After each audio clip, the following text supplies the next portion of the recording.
अनंत आकाश के विस्तार में जब त्रिलोकी का संतुलन डगमगाने लगा, जब धर्म और अधर्म के बीच की रेखा धुंधली होने लगी, तब देवताओं के मुखमंडल पर चिंता की रेखाएं गहरी होती चली गईं।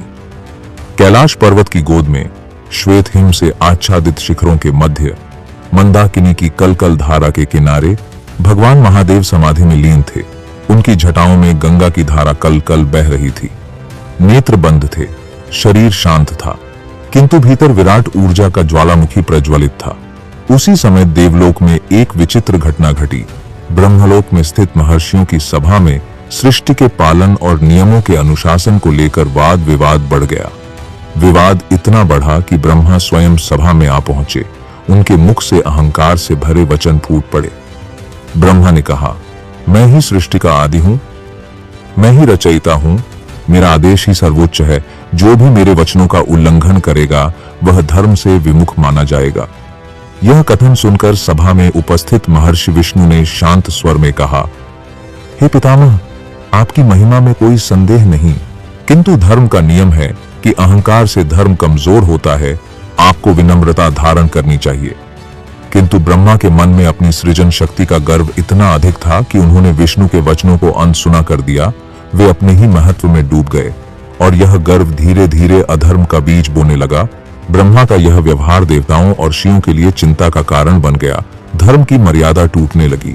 समय के प्रवाह में यह अहंकार ऐसे बढ़ा कि ब्रह्मा ने महादेव को भी अपना अधीन मानने का संकेत दे दिया। उन्होंने कहा, शिव भी मेरी ही सृष्टि का अंग हैं, उनका कर्तव्य है कि वे मेरे आदेश का पालन करें। यह सुनते ही देवलोक में जैसे बिजली सी कौंध गई। महादेव के नीलकंठ कंठ में स्थित विष का तेज जाग उठा। यद्यपि वे समाधि में थे, किंतु उनकी चेतना में यह स्पंदन पहुंच गया। ब्रह्मा का यह अहंकार संपूर्ण सृष्टि के संतुलन के लिए घातक था। कैलाश पर नंदी ने मंदाकिनी की धार में बहते पुष्पों को देखा, परंतु उनके मन में एक असामान्य हलचल थी। पार्वती जी ने भी अनुभव किया कि शिव की समाधि में एक विचलन उत्पन्न हो रहा है। उन्होंने नंदी से पूछा, यह कैसी अनुभूति हो रही है? नंदी ने हाथ जोड़कर कहा, माता, लगता है त्रिलोकी में कहीं धर्म पर आघात हो रहा है और वह आघात महादेव के ध्यान में प्रकट हो चुका है। समाधि से महादेव ने नेत्र खोले। उनकी आंखों में सृष्टि की गहराई थी। वे मौन रहे, किंतु उनके नेत्रों का ज्वालामुखी संकेत दे रहा था कि अब समय आ गया है। उन्होंने मंद मुस्कान के साथ त्रिशूल के अग्रभाग को भूमि पर स्पर्श किया और बोले, जब अहंकार सीमा लांघ देता है तब उसे दंड देने के लिए काल का अवतरण होता है। आज वह समय आ गया है। महादेव के भाल से एक दिव्य प्रकाश प्रकट हुआ। वह प्रकाश अग्नि के समान प्रज्वलित था, किंतु उसमें काल की शीतलता भी थी। यह अद्भुत ऊर्जा धीरे धीरे आकार लेने लगी। उसके मस्तक पर चंद्रमा का टुकड़ा, गले में मुंडमाला, हाथ में त्रिशूल और मुखमंडल पर भयानक किंतु धर्म की रक्षा का तेज। यही थे काल भैरव। उनकी जटाओं से अग्नि की लपटें उठ रही थीं। नेत्र लाल कमल की तरह दहक रहे थे। वे प्रकट होते ही शिव को प्रणाम कर बोले, आज्ञा दीजिए प्रभु, किस अधर्मी का नाश कर सृष्टि को संतुलित करना है? महादेव ने कहा, भैरव, ब्रह्मा का अहंकार धर्म को कमजोर कर रहा है। वे स्वयं को सर्वश्रेष्ठ मानकर सभी लोगों पर प्रभुत्व जताना चाहते हैं। उन्हें यह स्मरण कराना आवश्यक है कि सृष्टि, पालन और संहार तीनों ही शक्तियां समान हैं और किसी में भी अहंकार का स्थान नहीं है। तुम जाओ और उन्हें उनके अहंकार का परिणाम दिखाओ। काल भैरव ने कड़कती आवाज में कहा, तथास्तु प्रभु। उनके प्रत्येक शब्द में एक गर्जना थी। वे वायु की गति से ब्रह्मलोक की ओर प्रस्थान कर गए। उनके कदम पड़ते ही धरती कांपने लगी। आकाश में बादल गरज उठे और यमराज के लोक में भी एक अद्भुत हलचल मच गई, क्योंकि काल का एक अंश स्वयं सृष्टि में उतर चुका था। ब्रह्मलोक में ब्रह्मा स्वर्ण सिंहासन पर विराजमान थे। उनके चार मुख चारों दिशाओं में उपदेश दे रहे थे। सभा में देवगण, शिव और गंधर्व उपस्थित थे। तभी सभा के द्वार पर भयानक गर्जना हुई। काल भैरव प्रवेश कर गए। उनकी उपस्थिति मात्र से ही सभा में मौन छा गया। ब्रह्मा ने उनकी ओर देखा और बोले, कौन हो तुम जो इस प्रकार मेरे ब्रह्मलोक में बिना अनुमति प्रवेश कर रहे हो? भैरव ने कहा, मैं काल का रूप हूं, धर्म का रक्षक हूं और आज मैं तुम्हें तुम्हारे अहंकार का दंड देने आया हूं।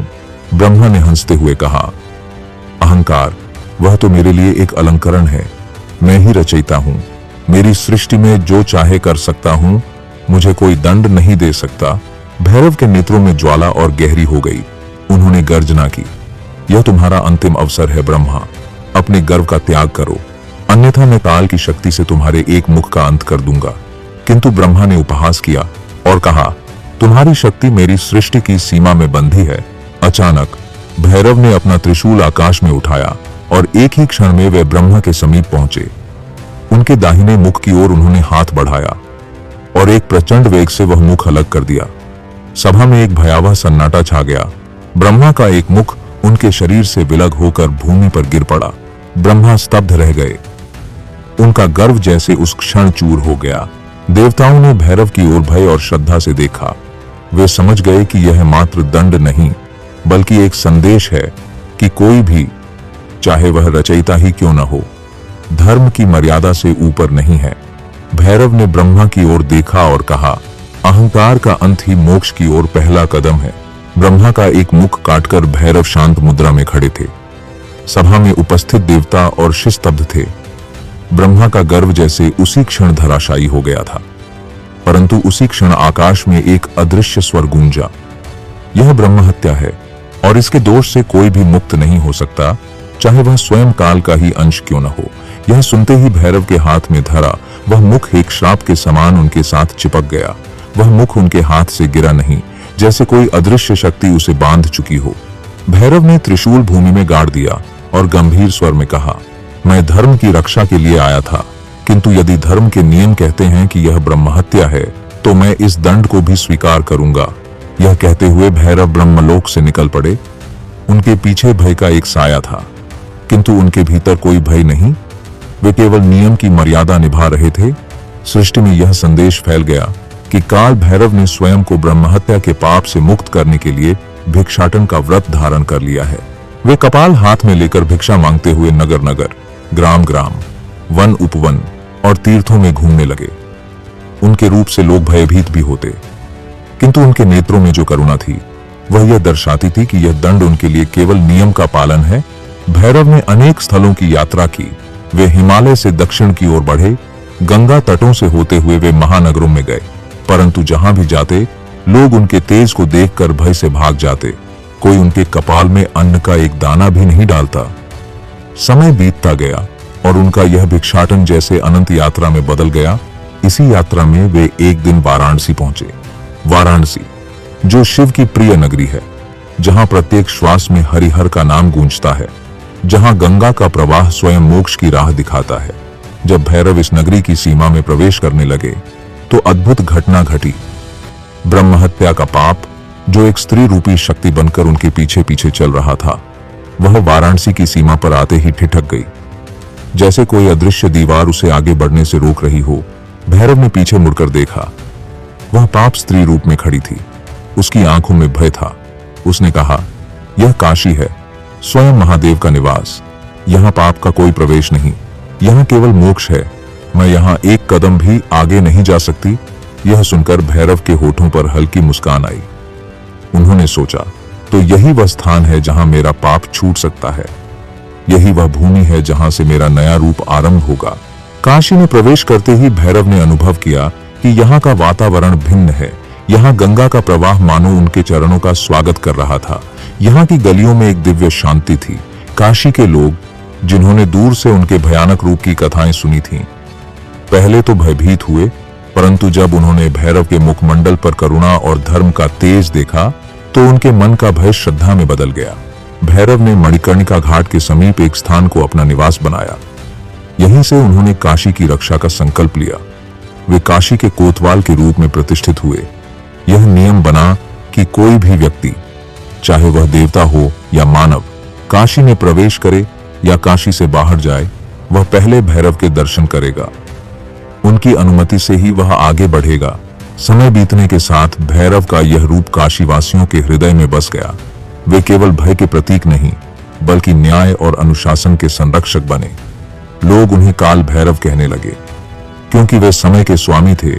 उनके पास पापी को दंड देने की शक्ति थी और धर्मात्मा को संरक्षण देने का वरदान।